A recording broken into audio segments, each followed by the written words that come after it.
Hello everyone, स्वागत है आप सभी का आज एक नई क्लास में। तो आज जो है हम पढ़ने वाले हैं अशोक का धम्म, जो कि प्राचीन इतिहास का हमारा एक बहुत इम्पोर्टेंट टॉपिक है। अशोक महान सम्राट। तो अशोक का जो धम्म था वो क्या था, उसके बारे में हम डिस्कस करेंगे।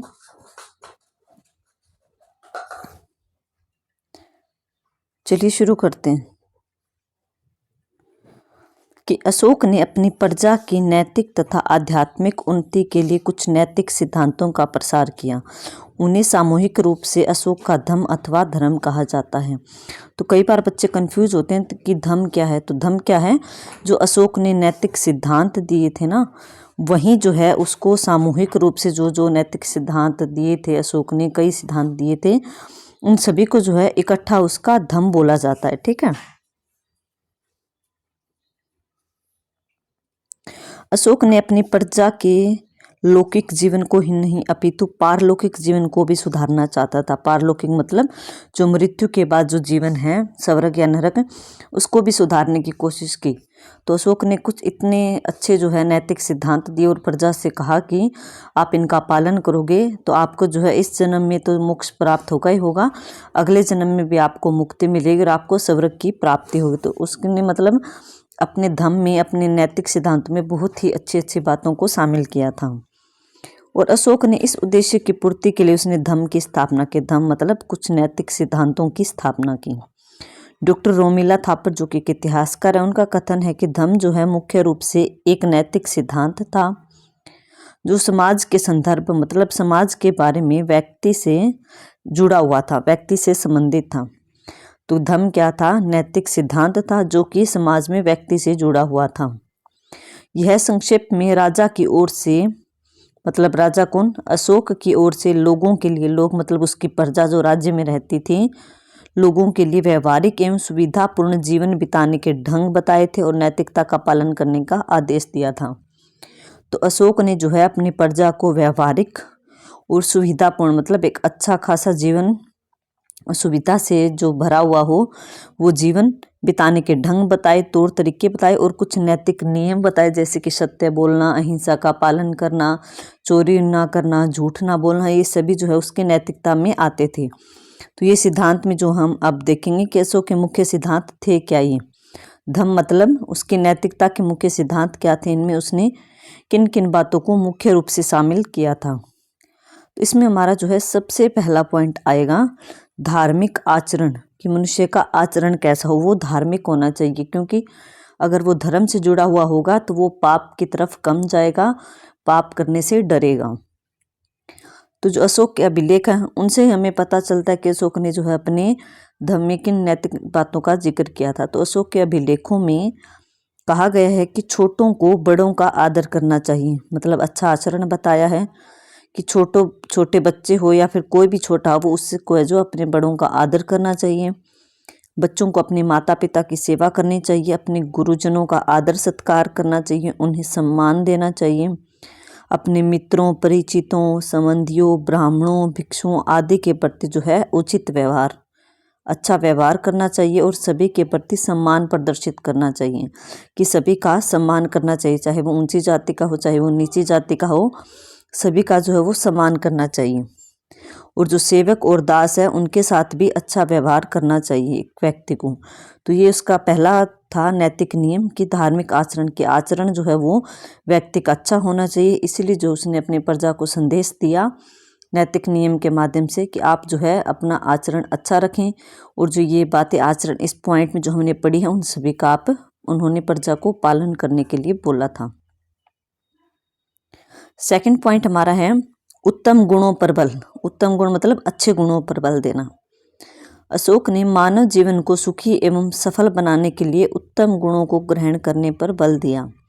अशोक के धम्म में जो है जो गुण बताए थे अशोक ने वो निम्नलिखित हैं कि पापहीनता मतलब पाप मत करो, लोगों की भलाई करो, दान दो, सत्य बोलो, चित्त शुद्धि मतलब अपने मन को शुद्ध रखो, नम्रता मतलब अपने व्यवहार में नम्रता रखो, मतलब अपने व्यवहार को सख्त ना रखो, सत्कार्य और अच्छे कार्य करो।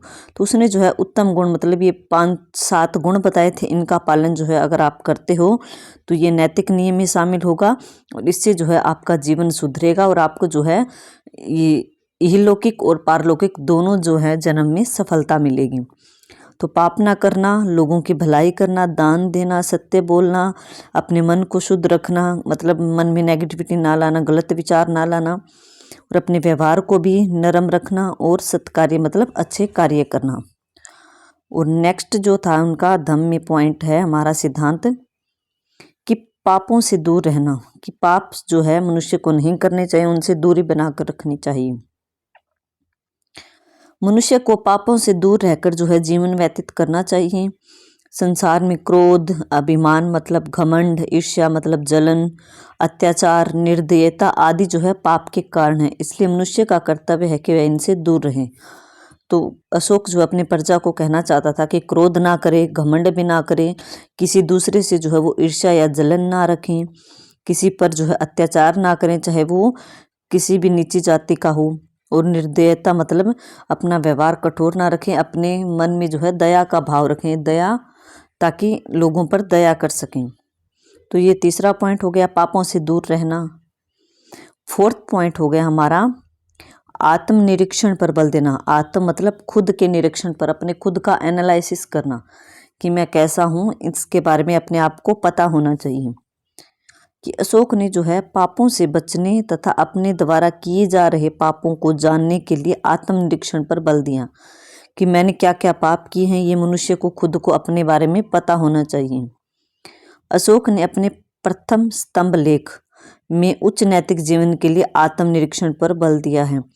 तो ये मोस्ट इम्पोर्टेंट फैक्ट है कि अशोक का जो आत्मनिरीक्षण पर उसने बल दिया है, इसका वर्णन हमें अशोक के कौन से अभिलेख से मिलता है, तो आपको याद रखना है उसके प्रथम स्तंभ लेख से। ठीक है, उसके स्तंभ लेख भी थे, उसके लघु शिलालेख भी थे, शिलालेख भी थे, लेकिन आपको याद रखना है प्रथम है और स्तंभ लेख है। ठीक है, स्तंभ लेख से उसके आत्मनिरीक्षण के बारे में जो सिद्धांत दिया था उसके बारे में हमें जानकारी मिलती है। नेक्स्ट पॉइंट हमारा है धर्म मंगल। अशोक ने अपने धम्म के अंतर्गत जो है धार्मिक आडंबरों का विरोध किया, कर्मकांडों आदि का खंडन किया या विरोध किया। उसने पुत्र जन्म, विवाह, यात्रा, मृत्यु आदि के अवसरों पर किए जाने वाले अनुष्ठानों को निरर्थक बताया कि जो विवाह के समय यज्ञ होते हैं या जन्म के समय जो पूजा पाठ कराए जाते हैं, मृत्यु के समय जो पूजा पाठ होते हैं, उन सभी को उसने जो है निरर्थक बताया कि इन सब का कोई मतलब नहीं है, ये नहीं करवानी चाहिए। अशोक के अनुसार मनुष्य को धर्म मंगल अर्थात सच्चे रीति रिवाजों का पालन करना चाहिए कि जो रीति रिवाज पुराने हैं, सच्चे हैं, जो कि हमारी प्राचीन परंपराओं से जुड़े हुए हैं, सिर्फ उन्हीं का पालन जनता को करना चाहिए। अशोक के अनुसार दासों एवं सेवकों से जो है उचित व्यवहार करना चाहिए। जो हमारे गुलाम हैं, हमारे नीचे नौकर रहते हैं, दास रहते हैं, सेवक जो हमारी सेवा करते हैं, उनके प्रति जो है व्यवहार अच्छा रखें, प्रेम पूर्वक व्यवहार रखें, अपने गुरुजनों का आदर करें, प्राणियों के प्रति अहिंसा सच्चे रीति रिवाज हैं, किसी भी जीव को कोई भी नुकसान ना पहुंचाए, किसी भी जीव की हत्या ना करें। तो ये जो है सच्चे रीति रिवाजों में ही आते हैं, इनका पालन करें, ना कि आप यज्ञ हवन करवाकर जो है ये कर्मकांडों में इनमें अपना समय जो है वो बर्बाद ना करें। तो ये धर्म मंगल वाला पॉइंट हो गया। नेक्स्ट 6 नंबर हमारा पॉइंट है धर्म दान। अशोक ने जो है दान देने पर काफ़ी बल दिया, उसने खुद भी जो है काफ़ी दान दिए थे। उसने उपदेश दिया कि मनुष्य को ब्राह्मणों को, भिक्षुओं मतलब भिखारियों को, साधु संत को, दीन दुखियों को, कि जो ज़्यादा दुखी हैं उन सभी को मनुष्य को दान देना चाहिए। अशोक ने धर्म दान को सब दानों में सर्वश्रेष्ठ बताया है कि अशोक ने जो है दान देने को सबसे ज़्यादा ऊपर रखा है कि दान देना मनुष्य को जो है सबसे ज़्यादा महत्वपूर्ण है। इससे जो है मनुष्य को मतलब स्वर्ग की प्राप्ति होगी, उसका मन अच्छा होगा, ये सब बातें बताई हैं। नेक्स्ट है धर्म विजय, मतलब इसकी सारी बातें जो वो धर्म से रिलेटेड है ज़्यादा, इसीलिए जो उसने नैतिक सिद्धांतों में धर्म को ज़्यादा अपनाया। धर्म से रिलेटेड होने के कारण ही उसके नैतिक सिद्धांतों को धम्म का नाम दिया गया, जो कि धर्म भी नहीं है और नैतिक सिद्धांत भी, दोनों का मिक्सचर बन के जो है उसने अपने नैतिक सिद्धांतों को क्या बोला, धम्म, क्योंकि नैतिक सिद्धांत उसके धर्म से जुड़े हुए थे। धर्म विजय। अशोक ने धर्म विजय का पालन करने का अनुरोध किया। धर्म विजय के लिए दूसरों की अधिक से अधिक भलाई करनी होती है। क्या पॉइंट को देखकर इसका अंदाजा नहीं लगा सकते? दान वाले का तो हम लगा सकते हैं कि दान पर बल है, लेकिन धर्म विजय मतलब दूसरों की ज़्यादा से ज़्यादा भलाई करना। कई बार ये भी पूछ लेता है कि अशोक के धर्म विजय का क्या अर्थ है, तो आपको याद रखना है कि ज़्यादा से ज़्यादा भलाई करना, दया करना, परोपकार करना और त्याग से ही जो है ये भलाई प्राप्त हो सकती है। इसी तरह से जो है अगर हम धर्म मंगल का अर्थ करें तो इसमें जो है उसने धर्म मंगल में किन बातों को शामिल किया? उसने गुरुजनों के आदर को, दास सेवकों से अच्छे व्यवहार को, प्राणियों के प्रति अहिंसा को जो है सच्चे रीति रिवाज बताया, और इसी को जो है अशोक ने अपने धर्म मंगल में शामिल किया था। नेक्स्ट है हमारा पॉइंट 8वां, अहिंसा। अशोक ने अहिंसा के पालन पर भी काफी बल दिया कि किसी भी जीव की हत्या नहीं करनी चाहिए, मार काट से बिल्कुल दूर रहना चाहिए। अशोक ने इस बात पर बल दिया कि प्रत्येक मनुष्य को अपने जीवन में अहिंसा के सिद्धांत का जो है पालन करना चाहिए। अशोक ने अनेक पक्षियों के वध पर प्रतिबंध लगा दिया और हिंसात्मक यज्ञ जो थे वो बंद करवा दिए, क्योंकि उसमें जो कई यज्ञ किए जाते थे उनमें जानवरों की बलि दी जाती थी। तो अशोक ने वो सभी यज्ञ जो है बंद करवा दी जिनमें जो है बलि दी जाती थी, और उसने पक्षियों को भी शिकार करने पर भी प्रतिबंध लगा दिया, किसी भी जानवर को मारने पर प्रतिबंध लगा दिया था, क्योंकि इससे हिंसा फैलती है और अशोक जो है उस हिंसा को खत्म करना चाहता था, इसलिए जो उसने अपने नैतिक सिद्धांत में अहिंसा को जो है शामिल किया। 9वां पॉइंट है कि सभी धर्मों का आदर करना, कि अशोक ने अपने धम्म के अंतर्गत सभी धर्मों का आदर करने पर बल दिया कि वो कौन सा भी धर्म हो, कोई भी धर्म छोटा बड़ा नहीं होता, सभी धर्म जो है अच्छे हैं, चाहे वो मुस्लिम धर्म हो, चाहे वो हिंदू धर्म हो, चाहे वो ईसाई धर्म हो, कौन सा भी धर्म हो, सभी धर्मों का हमें सम्मान करना चाहिए, और जिस धर्म को मानने की इच्छा हमारी है हमें उसी धर्म के नैतिक नियमों का पालन करना चाहिए। उसने धार्मिक सहनशीलता के सिद्धांत पर बल दिया। उसका कहना था कि जो मनुष्य केवल अपने धर्म की प्रशंसा करता है और दूसरे के धर्म की निंदा करता है तो ऐसा करते हुए वह अपने धर्म को ही हानि पहुंचाता है। मतलब कि किसी दूसरे के अपने धर्म की तो तारीफें किया जा रहा है कि मेरे धर्म में ये बातें शामिल है, ये बातें शामिल हैं, और किसी दूसरा व्यक्ति है जो कि किसी अन्य धर्म का पालन करता है, किसी अन्य धर्म को मानता है, उसके धर्म की निंदा करता है कि तुम्हारे धर्म में ये बातें अच्छी नहीं हैं, ये रिवाज अच्छा नहीं है, तो ऐसा करना जो है वो गलत है अशोक की नज़रों में, और इससे जो है अपने ही धर्म को हानि पहुंचती है। तो ये अशोक ने अपने धर्म के बारे में बताया। 10वां पॉइंट है परलोक का सुधार। इहलोक क्या होता है? एक इहलोक होता है। इहलोक मतलब जहाँ पर हम जीवन व्यतीत करते हैं, जहाँ पर हम मनुष्य जीवन व्यतीत करते हैं उसको इहलोक बोला जाता है, और परलोक होता है जो कि मृत्यु के बाद का जीवन होता है। ठीक है, बोलते ना हमारे लैंग्वेज में कि परलोक सिधार गया, मतलब दूसरे लोक में सिधार गया। मृत्यु के बाद का जो लोक होता है, जो जीवन होता है, उसको बोला गया है परलोक। तो अशोक मनुष्य के परलोक को भी सुधारना चाहता था। मृत्यु के बाद के जो स्वर्ग या नरक मिलता है मनुष्य को, उसमें भी सुधार करना चाहता था। अशोक की हार्दिक अभिलाषा थी कि उसकी प्रजा को इस लोक में तथा परलोक दोनों में सुख मिले, कि उसकी जो प्रजा है यहाँ भी सुखी रहे और मृत्यु के बाद भी जो है सुखी रहे। उसने यह भी प्रयास किया कि जो प्रजा थी वो धर्म के नियमों, मतलब धर्म के जो उसके नैतिक नियम जो उसने दिए थे उनका पालन करे, ताकि मृत्यु के बाद उन्हें स्वर्ग की प्राप्ति हो सके। तो आई होप आपको जो ये धम्म था, ये नैतिक सिद्धांत थे, ये पॉइंट अच्छे से क्लियर हुआ होगा। उसमें क्या क्या सिद्धांतों को अशोक ने शामिल किया था, एक बार रिकॉल कर लेते हैं पॉइंट को, सिर्फ पॉइंट को देखेंगे हम। तो सबसे पहले धम्म के सिद्धांत में सबसे 10 पॉइंट हमने पढ़े हैं। तो पहला पॉइंट, अच्छा धार्मिक आचरण, सभी जो है वो धर्म से ही जुड़े हुए हैं। पहला आचरण पर बल दिया। दूसरा पॉइंट में उत्तम गुणों पर बल दिया गया। तीसरे पॉइंट में पापों से दूर रहने की बात कही। चौथे पॉइंट में आत्मनिरीक्षण, मतलब अपना सेल्फ एनालिसिस करना, अपने खुद का जो है पता होना चाहिए मनुष्य को कि मैंने कितने पाप किए, मैंने कितने झूठ बोले हैं, अपने खुद के अंदर झांकना मनुष्य को आना चाहिए। 5वां पॉइंट धर्म मंगल, मतलब कि सभी जो सच्चे रीति रिवाज हैं उन्हीं का पालन करना चाहिए। जो व्यर्थ के यज्ञ वगैरह होते हैं उन सभी को उसने नष्ट बताया, मतलब खराब बताया, व्यर्थ बताया। उसने धर्म दान पर बल दिया। उसने धर्म विजय मतलब दूसरों की ज़्यादा से ज़्यादा भलाई पर बल दिया। अशोक ने अहिंसा पर बल दिया कि मार काट सब कुछ बंद होनी चाहिए और अहिंसा का पालन करना चाहिए। 9वें पॉइंट में अशोक ने कहा कि सभी धर्मों का आदर करना चाहिए। कोई भी व्यक्ति किसी भी धर्म का पालन कर सकता है, बस अपने धर्म का वो सच्चे मन से पालन करे। किसी भी दूसरे धर्म की हमें गलतियों को नहीं गिनवाना चाहिए, उसकी निंदा नहीं करनी चाहिए।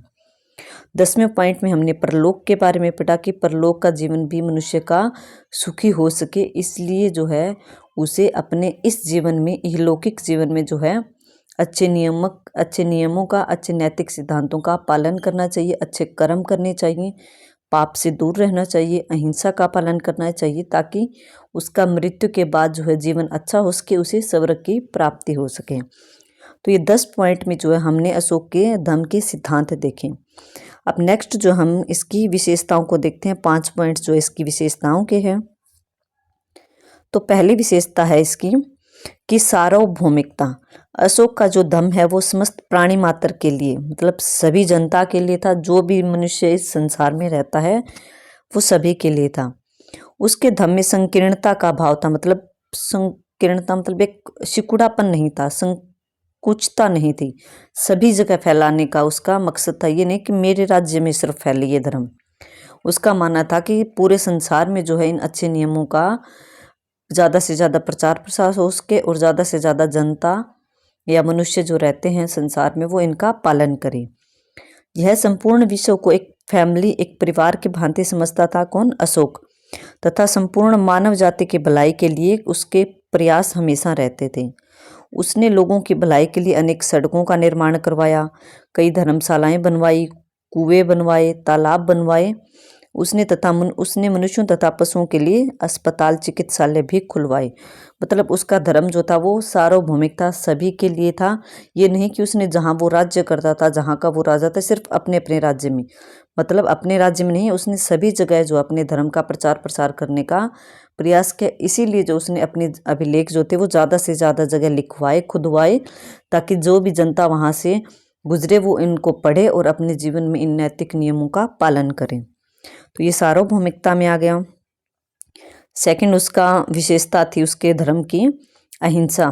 तो ये हमने ऊपर भी पढ़ा कि अहिंसा का अशोक ने जो है अहिंसा पर काफ़ी बल दिया। उसने मारकाट को बिल्कुल ही गलत बताया। अशोक ने अहिंसा के सिद्धांत पर अत्यधिक बल दिया।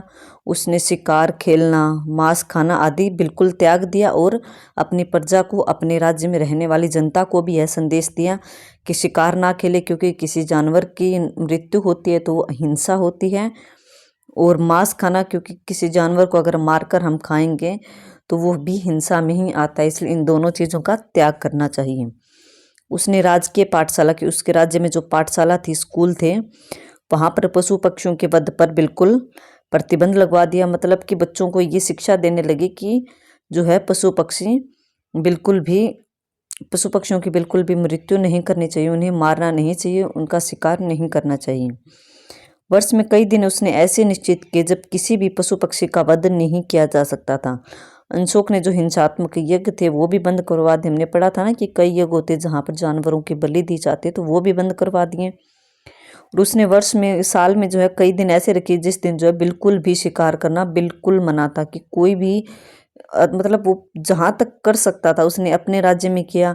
बाकी लोगों को भी समझाया, बताया कि जहाँ तक हो सके पशु पक्षियों की बलि ना दो, उनका शिकार ना करो, क्योंकि इससे हिंसा फैलती है। थर्ड पॉइंट, धार्मिक पाखंडों और आडंबरों का अभाव। पाखंड और आडंबर जो थे इनका ज़्यादा से ज़्यादा अशोक ने विरोध किया।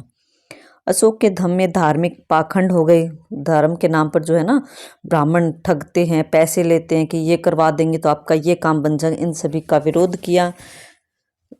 उसने पुत्र जन्म, विवाह, यात्रा आदि के अवसरों पर किए जाने वाले धार्मिक अनुष्ठानों को गलत बताया, कि जो विवाह के समय मंत्र पढ़े जाते हैं, पुत्र जन्म के समय जो है फंक्शन किए जाते हैं, बिल्कुल गलत है। अशोक ने धर्म, मंगल अर्थात सच्चे रीति रिवाजों के पालन किए जाने पर बल दिया। उसने पशु बलि का विरोध किया और हिंसात्मक यज्ञों को बंद करवा दिया। नेक्स्ट पॉइंट, नैतिक आदर्शों पर बल। कि वास्तव में अशोक का धर्म जो था वो नैतिक आदर्शों का संग्रह, मतलब एक ग्रुप था नैतिक आदर्शों का। उसने अपने धम्म के अंतर्गत माता पिता की सेवा करने पर बल दिया, गुरुजनों का आदर सत्कार करने पर बल दिया, उनकी आज्ञा उनका कहना मानने पर बल दिया, प्राणी मात्र के प्रति दया भावना रखने पर बल दिया, दीन दुखियों की सेवा पर बल दिया और नैतिक आदर्शों का प्रचार प्रसार करने के लिए उसने धम्म महामात्रों मतलब कुछ लोगों को नियुक्त किया जो कि जगह जगह पर जाकर जो है इन नैतिक बातों को लोगों तक पहुंचाते थे, लोगों को बताते थे। स्पेशल जो है अशोक ने अपने राज्य में कुछ व्यक्तियों को नियुक्त किया। उनका काम ही था सिर्फ अशोक के जो नैतिक सिद्धांत थे, अशोक का जो धम्म था, जो ये बातें हमने ऊपर पढ़ी है, विशेषताएं, सिद्धांत, उन सभी को जनता तक ज़्यादा से ज़्यादा फैलाना, जनता में ज़्यादा से ज़्यादा उनको बताना और उनको समझाना ताकि जनता ज़्यादा से ज़्यादा इन नैतिक नियमों का पालन कर सके। 5वां पॉइंट है धार्मिक सहिष्णुता।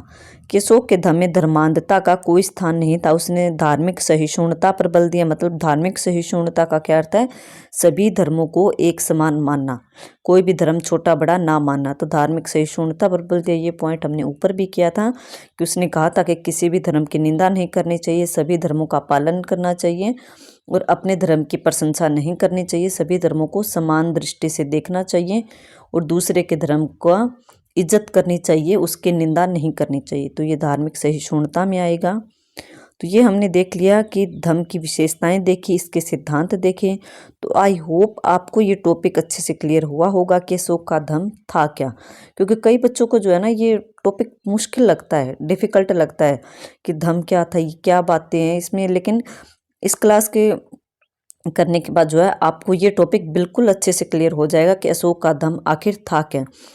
जो अशोक ने इस धम्म में जो बातें बताई उन्हीं को जो है उसने अपने शिलालेखों में, अपने स्तंभ लेखों में जगह जगह खुदवाया। क्यों खुदवाया? ताकि जनता वहाँ से आने जाने वाली जनता वो ज़्यादा से ज़्यादा इनको पढ़ सके और इन पर लिखी हुई बातों का पालन कर सकें।